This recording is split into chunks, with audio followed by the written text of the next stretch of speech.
एक छोटे से गांव रामपुर में हरी नाम का एक किसान रहता था। उसकी उम्र करीब 40 साल थी। चेहरा धूप से झुलसा हुआ, लेकिन आंखों में उम्मीद की चमक हमेशा रहती थी। उसके पास ज्यादा जमीन नहीं थी, बस 2 बीघा खेत और एक पुराना हल था। हरी के लिए खेती सिर्फ पेशा नहीं, बल्कि उसकी इबादत थी। भगवान, इस बार फसल अच्छी हो जाए तो बच्चों की पढ़ाई ठीक से हो पाएगी। हरी की पत्नी सीमा घर संभालती थी और खेत में भी उसका हाथ बटाती थी। एक दिन गांव में सूखा पड़ गया। बारिश समय पर नहीं हुई, फसल सूखने लगी। अगर बारिश नहीं हुई तो क्या करेंगे? बीज और खाद के पैसे भी उधार के हैं।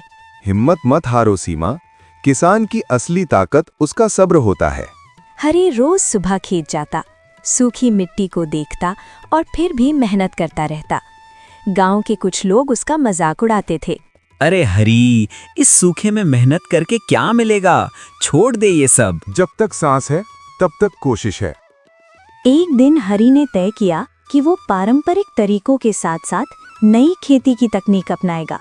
उसने जैविक खाद बनाई और पानी बचाने की विधि अपनाई।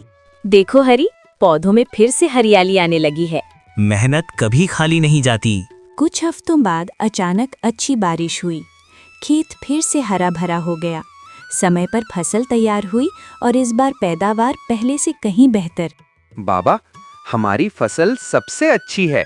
ये जीत मेरी नहीं, हमारी मेहनत और भरोसे की है। फसल बेचकर हरी ने कर्ज चुकाया और बच्चों की पढ़ाई के लिए पैसे जमा किए।